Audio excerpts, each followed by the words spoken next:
नमस्कार। तो कल की क्लास में हमने पढ़ा था काइंड्स ऑफ सब्सटेंस ना, मिक्सचर और प्योर सब्सटेंस है कि नहीं। तो मिक्सचर में होमोजेनियस हेटेरोजेनियस पढ़ लिए थे हम लोग। प्योर सब्सटेंस में जो है ये पढ़े थे आपको एलिमेंट और कंपाउंड के बारे में। प्योर सब्सटेंस एक ही तरह के मतलब कि एक ही तरह के सब्सटेंस से बनते हैं, और मिक्सचर जो है दो या दो से ज़्यादा कंपोनेंट जो कि मतलब कि इनडेफिनिट प्रोपोर्शन में कंबाइन होता है तो उसको बोलते हैं मिक्सचर। और डेफिनेट प्रोपोर्शन में अगर वही चीज़ अगर डेफिनेट प्रोपोर्शन में रहता तो वो कंपाउंड हो जाता है। कॉम्बिनेशन मतलब दो चीज़ अगर कंबाइन होता है और डेफिनेट प्रोपोर्शन में तो उसको हम लोग कंपाउंड बोलते हैं। लेकिन कंपाउंड जो है एक प्योर सब्सटेंस है। कंपाउंड में एक ही तरह के मॉलिक्यूल पाए जाते हैं और एलिमेंट्स में जो है एक ही तरह के एटम्स पाए जाते हैं। तो ये सब पढ़े थे हम लोग। अब आज हम लोग पढ़ेंगे तो जो है फिजिकल और केमिकल प्रॉपर्टीज़ क्या होते हैं। जो प्रॉपर्टीज़ फिजिकल उसका स्ट्रक्चर बताएगा, कलर बताएगा, शेप बताएगा, ये सब चीज़ बताएगा, तो ये क्या हो गए फिजिकल मतलब प्रॉपर्टीज़। मेल्टिंग पॉइंट है, बॉइलिंग पॉइंट है, ये सारे के सारे फिजिकल प्रॉपर्टीज़ हैं, है ना। स्ट्रेंथ है उसका, ठीक है। अब केमिकल प्रॉपर्टीज़ में जो प्रॉपर्टीज़ उसके केमिकल बिहेवियर को बताएगा कि किसी से रिएक्ट करता है तो क्या होता है, ठीक है, तो उसको बोलेंगे केमिकल प्रॉपर्टीज़, है कि नहीं। उसके अंदर में जो है मतलब कौन कौन से कंपोनेंट हैं, कौन कौन से क्या हैं, तो ये सब चीज़ उसको बोलेंगे केमिकल प्रॉपर्टीज़। यही है फिजिकल और केमिकल प्रॉपर्टीज़। और फिर इसके बाद जो है अब हम लोग पढ़ेंगे मेजरमेंट ऑफ फिजिकल और केमिकल प्रॉपर्टीज़। मतलब फिजिकल और केमिकल प्रॉपर्टीज़ को मेजर कैसे किया जाता है। तो मेजरमेंट का मतलब क्या होता है, किसी भी चीज़ को किसी स्टैंडर्ड यूनिट से उसको कंपेयर करना, है ना। जो भी स्टैंडर्ड यूनिट है उससे कंपेयर करना। तो पहले बहुत सारे सब कुछ मतलब कि कंपैरिजन के लिए बहुत सारा चीज़ चला, है ना। बहुत सारे सिस्टम चले, मैट्रिक सिस्टम चला, इंग्लिश सिस्टम चला, फ्रांस में चला फ्रेंच सिस्टम, ठीक है, इंडिया में भी चलता था सारा सब कुछ। तो ऐसे अलग अलग जगहों का अलग अलग सिस्टम चला। फिर बाद में जा कर के जो है ये आपका फिर उसके बाद जो है सिस्टम इंटरनेशनल, मतलब जिसको पूरे इंटरनेशनली मतलब कि उसको मान लिया गया, पूरे वर्ल्ड ग्लोबली उसको मान लिया गया, तो वो सिस्टम इंटरनेशनल बोला गया। तो ये सब चीज़ है। चलिए अब हम लोग देखेंगे ये इसके पहले जो थे 3 यूनिट्स थे, तो वो 3 यूनिट्स के बारे में हम लोग देखते हैं। तो हमारा जो यूनिट्स थे 3 तरह के। पहला CGS यूनिट आया, इसको हम लोग फिजिक्स में भी पढ़ेंगे। दूसरा आया FPS और तीसरा आया MKS। CGS का मतलब है सेंटीमीटर, ग्राम और सेकंड, ठीक है। सेंटीमीटर यानी कि जो लेंथ है उसको सेंटीमीटर में नापा गया, और जो मास था उसको ग्राम में, और जो टाइम था उसको सेकंड में। उसी तरह FPS ये फुट में नापा गया, और ये पाउंड में नापा गया। जो आपका मास था उसको पाउंड में और टाइम को सेकंड में, ठीक है। और फिर जो MKS आया तो इसमें ये मीटर, किलोग्राम और ये सेकंड, ठीक है। ये तीन यूनिट्स आए, CGS, FPS और MKS। तो ये जो MKS यूनिट था, इसी MKS यूनिट को सिस्टम इंटरनेशनल यानी कि SI यूनिट ले लिया गया, ठीक। SI यूनिट सिस्टम इंटरनेशनल, है ना। तो इस सिस्टम इंटरनेशनल के अनुसार जो है फिजिकल क्वांटिटी के मतलब 7 बेसिक फिजिकल क्वांटिटीज़ हैं, फंडामेंटल फिजिकल क्वांटिटीज़। क्या क्या है, लेंथ है, ठीक है, दूसरा है मास है, तीसरा है आपका टाइम है। पहले यही 3 ही चलते थे, लेकिन फिर बाद में जाकर के चौथा और आया टेम्परेचर, ठीक है, टेम्परेचर हुआ। और 5वां आया इलेक्ट्रिक करंट, ठीक है, ठीक। और 6वां आया ल्यूमिनस इंटेंसिटी, है ना, ल्यूमिनस इंटेंसिटी। और 7वां आया अमाउंट ऑफ सब्सटेंस।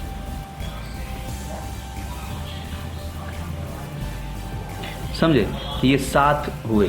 लेंथ का ऐसा यूनिट लिया गया मीटर, उसको M लिखते हैं। मास का किलोग्राम लिया गया, इसको केजी लिखेंगे और टाइम का सेकंड लिया गया, इसको एस लिखते हैं, स्मॉल एस। और टेम्परेचर का केल्विन लिया गया है ना, उसको कैपिटल के लिखते हैं। और इलेक्ट्रिक करंट का जो है एम्पियर लिया गया, उसको ए एम पी लिखते हैं या फिर ए लिखते हैं। और ल्यूमिनस इंटेंसिटी का कैंडेला, इसको कैपिटल सी और डी लिखते हैं। और ये आपका अमाउंट ऑफ सब्सटेंस, उसको मोल, इसको एम ओ एल लिखते हैं स्मॉल में। तो ये जो है एसआई यूनिट्स हैं, ठीक है। अब इसमें कहता है, अब इसका डेफिनेशन बताया गया कि यूनिट ऑफ लेंथ का यूनिट क्या है। देखिए, यूनिट ऑफ लेंथ जो मीटर है उसको डिफाइन किया गया है। Metre is the length of the path travelled by light in vacuum during a time interval of 1/this of a second. आपको पता है, तो यूनिट ऑफ लेंथ को हम लोग अगर मीटर को डिफाइन करना है, देखिए मीटर को डिफाइन कैसे किया गया। आपका आप जानते हैं C इक्वल्स टू क्या होता है, स्पीड ऑफ लाइट होता है। C जो है क्या है, स्पीड ऑफ लाइट, है ना, स्पीड ऑफ लाइट होता है C। और स्पीड जो C जो लाइट का जो स्पीड है, इधर ये क्या होता है, 3 × 10⁸ मीटर पर सेकेंड, है ना, ठीक है। तो 3 × 10⁸ मीटर, यानी कि मतलब वैक्यूम में जैसे 2.29979892458 जो इसमें जो लिखा है ना, उतना होता है, ठीक है। तो इसको हम लोग ऐसे जनरली 3 × 10⁸ मीटर पर सेकेंड लेते हैं। तो अगर आपको पता करना है कि 1 मीटर में क्या होगा, तो 1 मीटर लेंथ क्या होगा, तो लेंथ मतलब कि स्पीड इज इक्वल्स टू क्या होता है, डिस्टेंस अपॉन में टाइम होता है, ठीक है। तो डिस्टेंस अपॉन में जो टाइम होता है, तो अगर हमको ये डिस्टेंस पता करना है तो स्पीड इंटू टाइम कर देंगे, यानी कि स्पीड मतलब कि स्पीड किसका, लाइट का। तो ये लाइट जो है क्या बोलते हैं कि 1/1 अपॉन में, जैसे क्या हो जाएगा 1 मतलब 1 अपॉन, ये क्या हो जाएगा 1 metre is equals to 1 upon में ये 3 × 10⁸ सेकेंड, है ना। और ये तो C है ही, यानी कि अगर जो लाइट 1/इतना सेकेंड में जितना डिस्टेंस ट्रेवल करेगा वो होगा 1 मीटर। देखिए इसका मतलब क्या होता है, समझिए इसको, कि हम लोग, ये बहुत इंपॉर्टेंट चीज़ है। अगर आप इसको करने आ गया ना आपको, तो आप मतलब मैथ्स का बहुत सारा चीज़ आप आसानी से कर लेंगे। हम लोग कहते हैं कि जैसे हम आपको एक चीज़ समझाना चाह रहे हैं, जैसे मान लीजिए कि एक 1 किलोमीटर में 1000 मीटर होता है, तो 1 मीटर में कितना किलोमीटर होगा। तो हम लोग क्या करेंगे, 1 मतलब कि 1000 metre is equals to 1 kilometre, ठीक। अब हमको ये 1 मीटर लेना है, तो 1 मीटर लेना है, तो फिर ये जो 1000 है इसको क्या करेंगे, नीचे भेज देंगे, मतलब क्रॉस में नीचे भेजेंगे, तो क्या होगा 1 अपॉन में 1000 किलोमीटर होगा ना। तो 1 मीटर में इतना किलोमीटर होता है, 1/1000 किलोमीटर, बात समझे। तो वही चीज़ इसमें भी है, जैसे हमारा जो लाइट का स्पीड था C equals to 3 × 10⁸ metre per second था, यानी कि 3 × 10⁸ metre per second is equals to C, ठीक है, यानी कि स्पीड ऑफ लाइट, ठीक है, स्पीड ऑफ लाइट। तो मतलब कि distance travelled by light in 1 second. तो ये स्पीड क्या है कि इतना डिस्टेंस ट्रेवल्ड बाय मतलब लाइट इन 1 सेकेंड, वो उसका स्पीड है, ठीक है। अब हमको अगर मान लीजिए कहना हो कि 1 मीटर मतलब कि 1 मीटर का डिस्टेंस कितना है, तो इसको अगर हम लोग नीचे भेजेंगे तो 1 × 10⁸ हो जाएगा, और ये जो है सेकंड ऊपर चला जाएगा ना। तो इतना सेकंड, बात समझ में आ रहा है कि इतना सेकंड में लाइट जितना डिस्टेंस ट्रेवल करेगा वो डिस्टेंस 1 मीटर है। दिमाग में पहले घुसाइए इसको पहले, कि डिस्टेंस अपॉन में time is equals to speed. अब हमको अगर डिस्टेंस पता करना है तो स्पीड इंटू टाइम, और ये टाइम कितना है, वो टाइम कितना है 1 अपॉन में इतना है, बात समझे। जो ये ऊपर में मीटर था तो वो नीचे जाएगा, तो फिर 1 अपॉन में आ जाएगा ना। तो 1 अपॉन में इतना, मतलब कि इतना सेकंड के टाइम में जितना डिस्टेंस ट्रेवल हुआ वो होगा हमारा 1 मीटर। कोई दिक्कत? कोई दिक्कत? एक बात आप समझिए कि अब जो है, अब बच्चों वाला जो चीज़ है पढ़ रहे हैं हम लोग वही चीज़, ये बचपन में पढ़े थे। यूनिटरी मेथड इसको बोलते हैं, इसका नाम है यूनिटरी मेथड, कि अगर इतना यूनिट में इतना है तो 1 यूनिट में कितना होगा, ये यूनिटरी मेथड है। लेकिन बहुत बार जो है हम लोग इसको अप्लाई नहीं कर पाते हैं, समझ नहीं पाते हैं। लेकिन अब आपको ऐसे एकदम बेसिक से सोचना पड़ेगा, ये बेसिक है, ये बेस है कि इतना ऐसे ऐसे होता है ना। तो आपको बेसिक से समझना पड़ेगा। ऐसा नहीं कि हम लोग 11th क्लास का बहुत सारा चैप्टर तो पढ़ लिए हैं लेकिन हमारा बेसिक कमज़ोर है, तो हम लोग क्या करेंगे, फिर जो डेरिवेशन करेंगे तो रटा रटा डेरिवेशन कर लेंगे, हम लोग अपने आप से डिराइव नहीं कर पाएंगे। बात समझे? तो ये बेस है, तो बेसिक चीज़ को समझना है, बेसिक चीज़ों को मतलब कि अपने दिमाग में ध्यान में रखना है, इसको छोड़ना नहीं है, क्योंकि बेसिक चीज़ अगर आप छोड़ेंगे तो आप बहुत सारी चीज़ों से मतलब छूट जाएंगे। तो ये चीज़ है। अब उसी तरह ये किलोग्राम का बताया गया है, यूनिट ऑफ मास, यानी कि किलोग्राम को डिफाइन किया गया है कि the kilogram is the unit of mass, it is equal to the mass of the international prototype of the kilogram. International prototype of kilogram, international prototype लिया गया है, उसके मास के बराबर है, ठीक है, ये किलोग्राम है ना। फिर सेकेंड को डिफाइन किया गया, second is the duration of 9192631770, इतना पीरियड्स ऑफ। तो ये जो है अब सेकेंड मतलब कि 9192631770 इतना। अब देखिए, अब सेकेंड को अगर डिफाइन करना है तो इतना periods of radiation corresponding to the transition between the two hyperfine level of the ground state of caesium 133 atom. Caesium 133 atom जो है 133, सीजियम 133 जिसका मतलब कि मास नंबर 133 है, उसमें से जो रेडिएशन निकल रहा है, उस रेडिएशन का इतना टाइम पीरियड मिला करके 1 सेकेंड होता है, ठीक है। उस रेडिएशन का, वो रेडिएशन मतलब वाइब्रेशन है, ठीक है, वो एक क्या है, वाइब्रेशन है। तो उस वाइब्रेशन का मतलब कि इतना बार वो वाइब्रेट करेगा। आप टाइम पीरियड के बारे में जानते हैं? आपको हम थोड़ा सा एक चीज़ बताते हैं, ये क्या बोलते हैं, वेव्स के बारे में। वेव्स के बारे में समझिए, ये अगले चैप्टर में बहुत काम आएगा। वेव्स जैसे ये हमारा, ये एक, देखिए इसके बारे में हम लोग और पढ़ेंगे बाद में डिटेल में, लेकिन हम थोड़ा सा एक आपको बता देते हैं, सेकंड चैप्टर में बहुत काम आएगा, और वेव्स एंड ऑसिलेशन फिजिक्स में भी काम आएगा, ठीक है। ये जो वेव होता है, अब इसको सिंपली वेव क्या है उसके बारे में हम समझते हैं। हमारे पास एक, मान लीजिए कि ये एक स्ट्रिंग है। आप लोग बचपन में पढ़ते थे ऑसिलेटरी मोशन, पढ़ते थे ना ऑसिलेटरी मोशन के बारे में। तो ये जो स्ट्रिंग है उसमें एक बॉब लगा हुआ है ना, ठीक है, वो बॉब लगा है। तो फिर वो जो है इधर से उधर ऐसे ऑसिलेट कर रहा है, इधर जा रहा है फिर इधर जा रहा है ना, ठीक है। ये इसका मीन पोजीशन है C, और ये पोजीशन है A, और ये पोजीशन है B। ये जो मीन पोजीशन है, झूला मान लीजिए, झूला भी तो एक वही है, ऑसिलेटरी मोशन उसमें भी होता है। तो उसका जो मीन पोजीशन है C, वो C, और यहाँ से जितना A की तरफ जाएगा उतना ही जो है B की तरफ भी जाएगा। ये मैक्सिमम डिस्प्लेसमेंट है, इसके मीन पोजीशन से ये मैक्सिमम डिस्प्लेसमेंट है। इस मैक्सिमम डिस्प्लेसमेंट को ही हम लोग बोलते हैं एम्पलीट्यूड। पहले यहाँ समझते हैं, फिर हम लोग उस वे में समझेंगे। इसको हम लोग क्या बोलते हैं, amplitude, maximum displacement from its mean position. इसका जो मीन पोजीशन है वहाँ से मैक्सिमम कितना डिस्प्लेस कर रहा है, वो उसका क्या हो जाएगा, एम्पलीट्यूड। बात समझे? और मतलब यहाँ से यहाँ एक बार जाता है, फिर वहाँ से फिर यहाँ आता है, फिर यहाँ से फिर जब यहाँ जाता है, फिर वहाँ से जब अपने पोजीशन पे फिर वापस आता है C पे। अगर C से शुरू करें तो एक पूरा कंप्लीट राउंड करके फिर वापस C पे आ जाएगा। यहाँ से गया A पे, A से गया A से C पर आया, C से फिर B पर गया, B से फिर वापस C पर आया। तो ये पूरा एक ऑसिलेशन कंप्लीट हुआ। अगर आप A से स्टार्ट करते हैं तो A से स्टार्ट करते तो A से आप जो है पूरे B तक जाइए, समझिए A से B तक जाइए, फिर B से फिर वापस जब A तक आप पहुँच जाएंगे तो आपका 1 ऑसिलेशन कंप्लीट होगा। बात समझ में आ रहा है ना?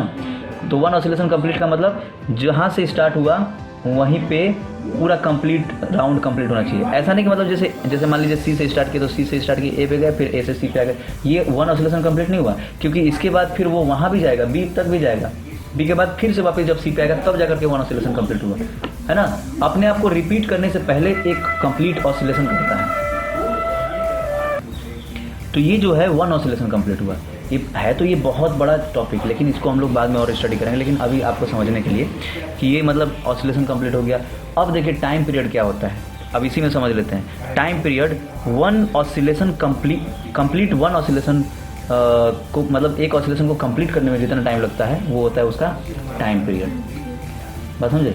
तो वो उसका टाइम पीरियड होता है। और फ्रीक्वेंसी मतलब कि जैसे यहाँ से यहाँ गया, ए से बी तक गया, बी से फिर वापस जब ए पर आया, तो इसमें जितना टाइम लगा वो उसका वन और मतलब कि टाइम पीरियड हो गया, वो उसका टाइम पीरियड हो गया। और फ्रीक्वेंसी क्या होता है कि एक सेकंड में कितनी बार वो मतलब कि अपना ऑसिलेशन कंप्लीट कर रहा है, ठीक है, उसको बोलते हैं frequency.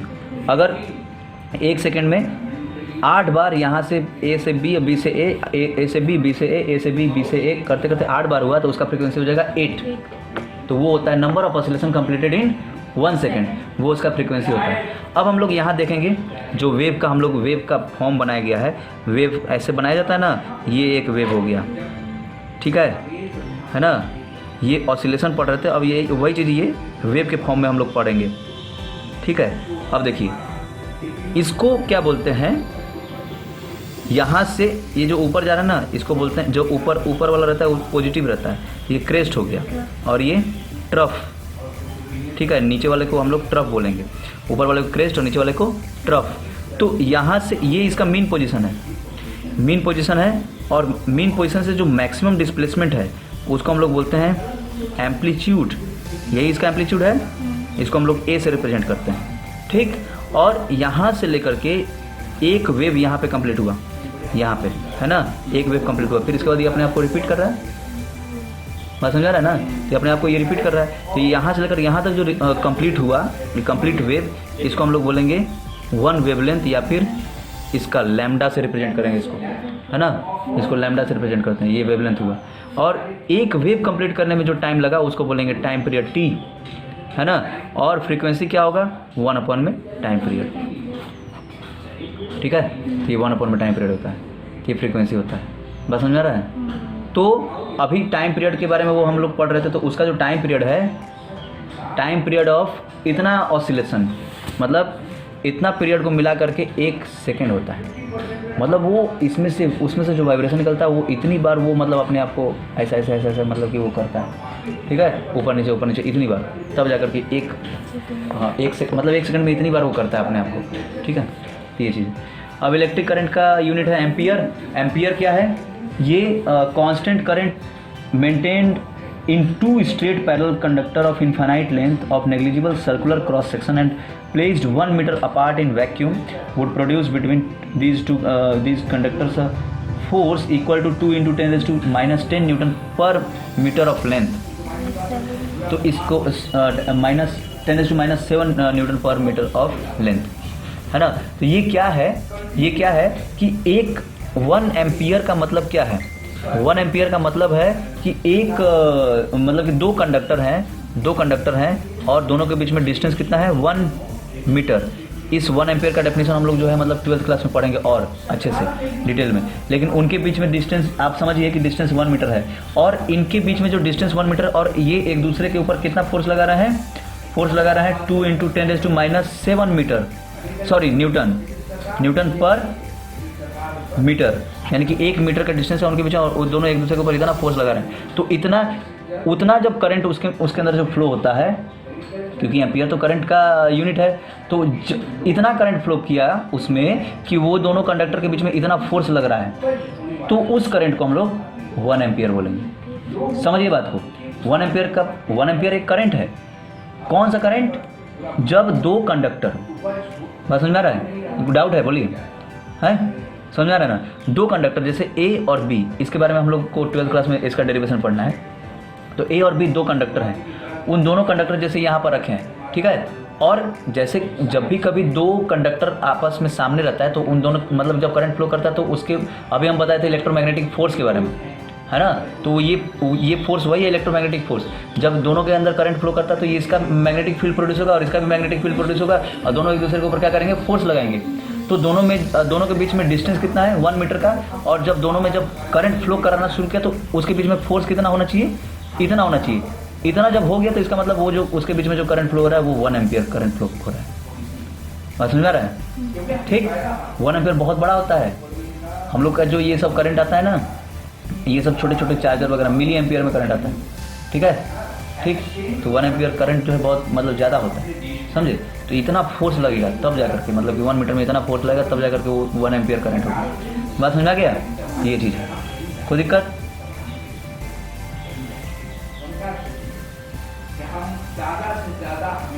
Unit of thermodynamic temperature. अब अगला है केल्विन। केल्विन क्या होता है? अब केल्विन मतलब unit of thermodynamic temperature is the fraction 1/273.16 of the thermodynamic temperature of the triple point of water. Water का ट्रिपल पॉइंट हम लोग पढ़ेंगे। वाटर का ट्रिपल पॉइंट एक ऐसा पॉइंट होता है जहाँ पे तीनों चीज़ क्या बोलते हैं कि ये आपका ये बॉइलिंग पॉइंट है ना, फ्रीजिंग पॉइंट और ये सब तीनों एक है ना, मेल्टिंग पॉइंट, इस मेल्टिंग पॉइंट ऑफ आइस और ये सारा वो एक पॉइंट पे आ जाता है, तो उसको हम लोग बोलते हैं मतलब ट्रिपल पॉइंट, एक उसमें आ जाता है। तो फिर तो ये ट्रिपल पॉइंट का 1 में इतना फ्रैक्शन उसको बोलते हैं केल्विन, ठीक है। अब 1 mole amount of substance of system which contains as many elementary entities as there are atoms in 0.012 kilogram of C12 atom, है ना। मतलब जैसे हमारे पास C12 एटम है, कार्बन 12 जो एटम है उसका 12 ग्राम लीजिए, 12 ग्राम लीजिए, यानी कि मतलब कि 0.012 kg हो जाएगा ना। 12 ग्राम का मतलब क्या हो जाएगा? 0.012 kg। तो इतना आप इतना जो है केजी या फिर इतना 12 ग्राम कार्बन लीजिए। उस कार्बन के अंदर में जितने एलिमेंट्स होंगे, जितने एटम्स होंगे, ठीक है। मतलब हमारे पास C12 का 12 ग्राम ऑफ C12, बात समझ आ रहा है कि नहीं। जैसे हमारे पास कार्बन का 12, कार्बन 12 मतलब कि C12 आइसोटोप है ना, C12 आइसोटोप है, उसका 12 ग्राम लीजिए। उस 12 ग्राम के मतलब कि कार्बन में जितने नंबर ऑफ एटम्स होंगे वो क्या हो जाएंगे? वो होता है 1 मोल। और उसमें जानते हैं कितना होता है? 6.022 × 10⁻20 नहीं माइनस क्यों, 23 इतने नंबर ऑफ एटम्स होते हैं, बात समझे, एक 12 ग्राम में। बात समझा गया ना? तो ये चीज़ होता है, यही है। अब लास्ट है ल्यूमिनस इंटेंसिटी कैंडेला। तो कैंडेला क्या होता है? luminous intensity of in a given direction of a source that emits monochromatic radiation of frequency 540 × 10⁻12 hertz. अब आपको हम एक इंटेंसिटी के बारे में हम बताते हैं। इंटेंसिटी क्या होता है? जैसे मान लीजिए कि ये एक दरवाज़ा है, दरवाजे से जितने भी पार्टिकल्स आ सकते हैं वो उस दरवाजे का इंटेंसिटी हो गया। तो उसी तरह ल्यूमिनस इंटेंसिटी का जो यूनिट है वो क्या है? कैंडेला। कि हमारे पास अगर सोर्स मोनोक्रोमेटिक रेडिएशन अगर एमिट कर रहा है तो 540 × 10⁻12 हर्ट्ज फ्रीक्वेंसी वाला मोनोक्रोमेटिक रेडिएशन हर्ट्ज मतलब कि एमिट करेगा and has a radiant intensity in that direction of इतना वाट पर स्टेरेडियन।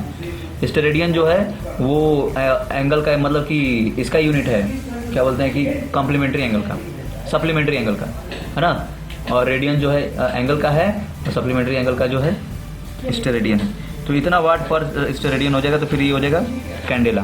बात समझ में आ गया? यही है इसके बारे में। अब हम लोग इसका देखेंगे प्रीफिक्स। ये प्रीफिक्स आप लोग याद कर लीजिएगा। ये प्रीफिक्स हैं। 10⁻24 को योक्टो बोलते हैं। अब 10⁻24 मीटर है तो उसको क्या बोलेंगे? योक्टोमीटर, है ना। 10⁻21 मीटर रहेगा तो जेप्टोमीटर। ये सब प्रीफिक्स हैं, बात समझे। 10⁻³ है तो मिलीमीटर बोलते हैं ना, मिलीमीटर है कि नहीं। ग्राम में है तो मिलीग्राम। बात समझ में आ गया? कोई दिक्कत? यही है इसका पूरा, आप लोग याद कर लीजिएगा। 10⁻12 को टेरा बोलते हैं, 10⁻15 को पेटा बोलते हैं, तो ये सब कुछ ठीक है, इसमें कोई दिक्कत नहीं। चलिए, तो ये हो गया हमारा फंडामेंटल यूनिट्स, ठीक है। ओके, थैंक यू, नमस्कार।